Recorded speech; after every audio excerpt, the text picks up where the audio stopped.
Hey, what's up everybody? I hope everyone is having a very happy new year, and in this video I'm going to go over our first pair of Tsum, Ariel and Flounder from the Little Mermaid series. And this pair of Tsum is pretty difficult to get. I have all of the other pair of Tsums or all of the other premium Tsums unlocked, and my drop rates for Ariel and Flounder is at 11.11%, so significantly lower compared to Honest John and Gideon. So with this pair of Tsum, there is a couple of things that you need to know. The abilities are slightly different, but it's relatively easy to use. So let's take a look at the ability description for both of them. So for Ariel's skill, it's going to clear Tsums in a zigzag and makes magic bubbles on the screen bigger. And for Flounder's skill, he's going to clear groups of Tsums and spawns magical bubbles. So the idea here is what you want to do is you want to use Flounder's ability first, because what happens next is that once you have the ability activated with Flounder, he's going to create a lot more magic bubbles on the screen. And then when you combo it with Ariel's ability, she's going to make those bubbles that you just made with Flounder even bigger.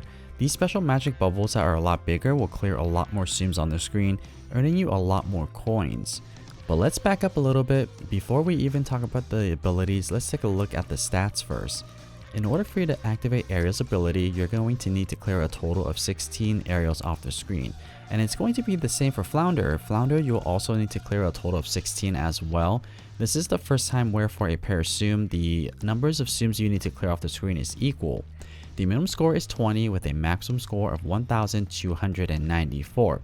Now, if you want to get this pair of Tsum to skill level 6, you're going to need to get a total of 36 copies of them. And that might be a little bit difficult given how low the drop rates are. And if you're wondering if skill tickets are worth it to invest in this pair of Tsum, stay tuned, I'm going to get to that. But first, I want to give a very special thank you to these subscribers here who have recently donated to this channel to making it even better. I really greatly appreciate your support, and I hope that I can make more great content for you. And if you guys want to get involved, feel free to check out our Discord server. There's a lot more players joining the Discord now, so there's going to be a lot more activities here where everyone is chatting about the game and just helping each other out. And then secondly, I also have a line group, and if you tried to join before but couldn't, you should give it another try now. I recently made more space here for more active players, so give it a try, and if you can't join, let me know in the comments below and I'll make more space for you. Alright, now back to Ariel and Flounder here. So let's take a look at the skill chart very quickly. So you'll see there Ariel's effect and Flounder's range is going to be identical. This range slash effects is in reference to how many Tsums or how big the clear range is going to be when you activate Ariel or Flounder's ability.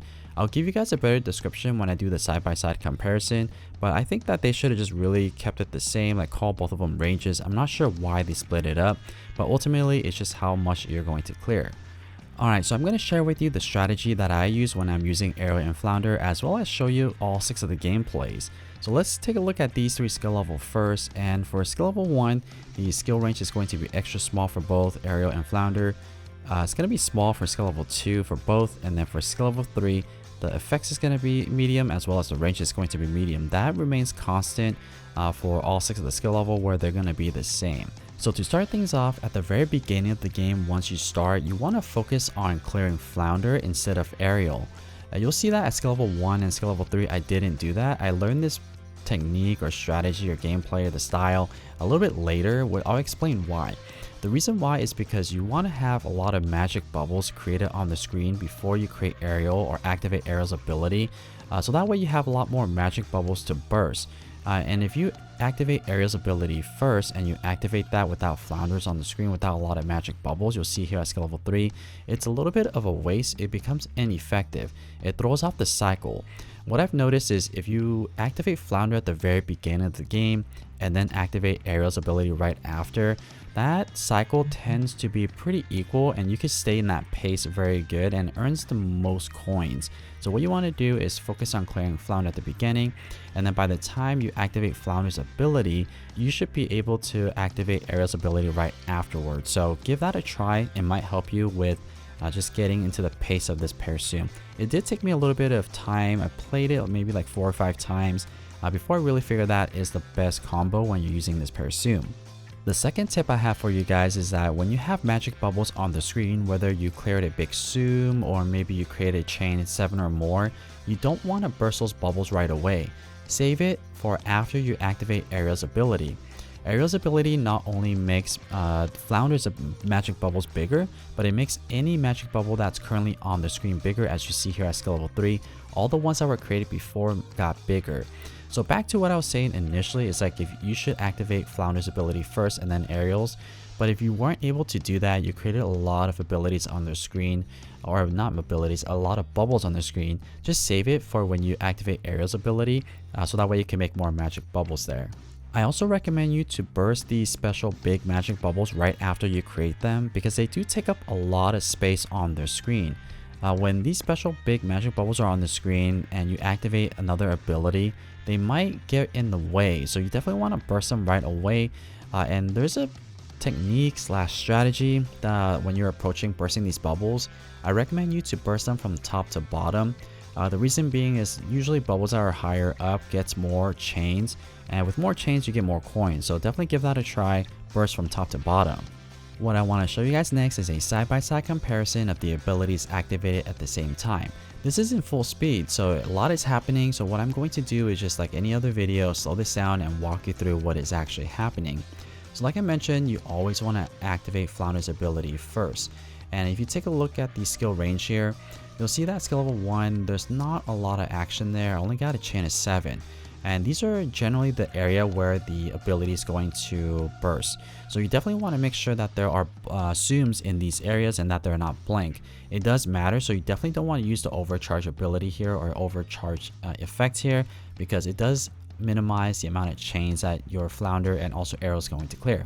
At skill level 1, I got a chain of 7, chain of 15 for skill level 2, and then 16 for skill level 3. Now, one thing I also want to mention is that if you take a look at skill level 2, this is essentially what you want to strive for.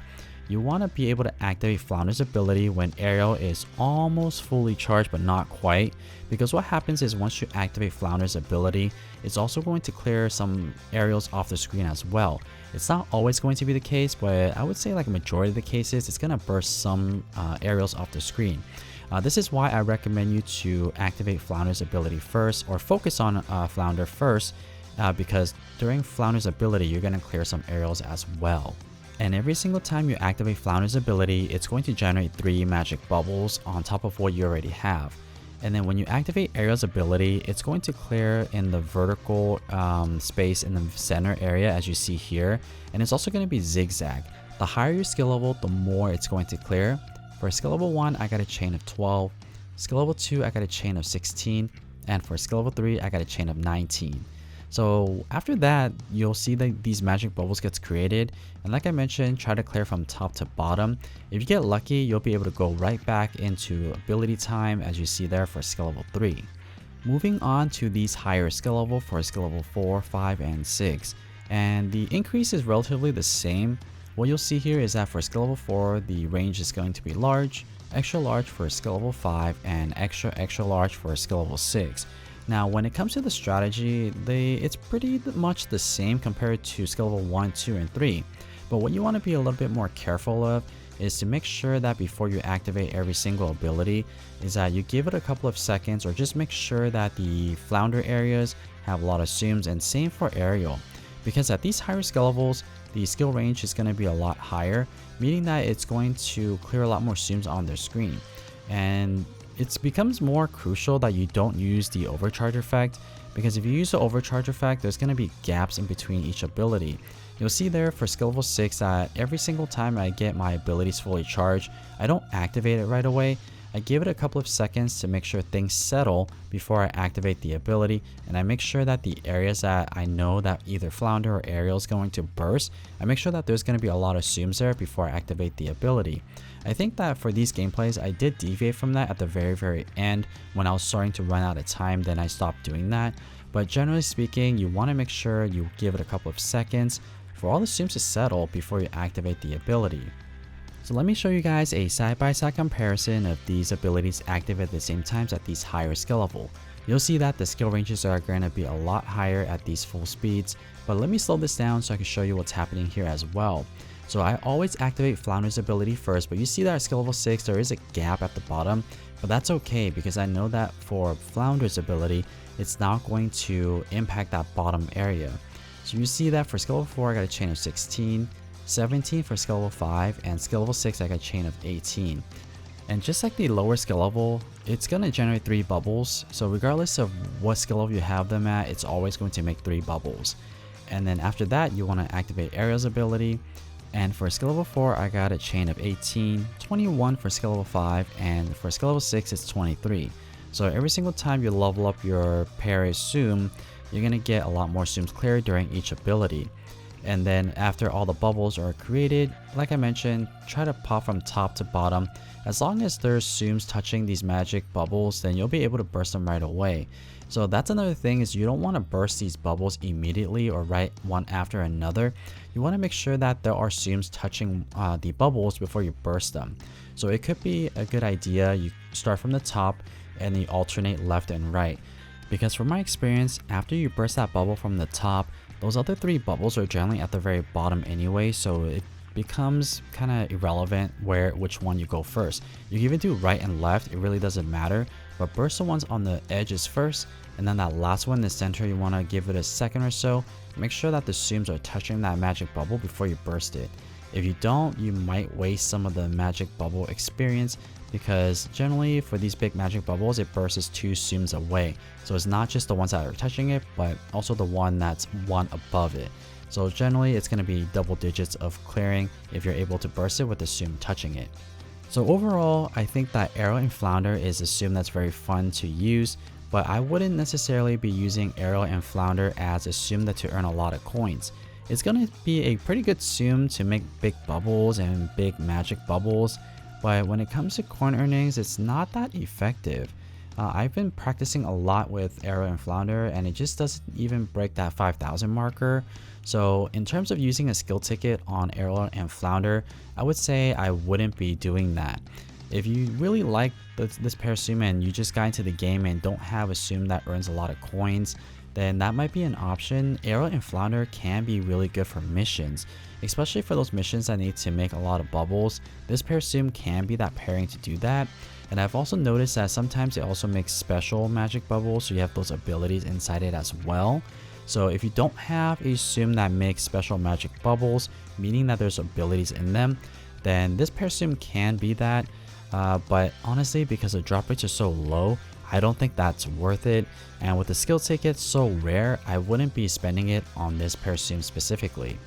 So let me show you guys some results anyway, so that way you guys can make that determination if you want to invest in this Tsum or not. Now, these results are my first attempts at each of these skill levels, so by no means are they perfected in any way, but I think that they're a good representation of what you could earn at these skill levels. So at skill level 1, I got 1,751 coins with 6.5 million points, so not that great.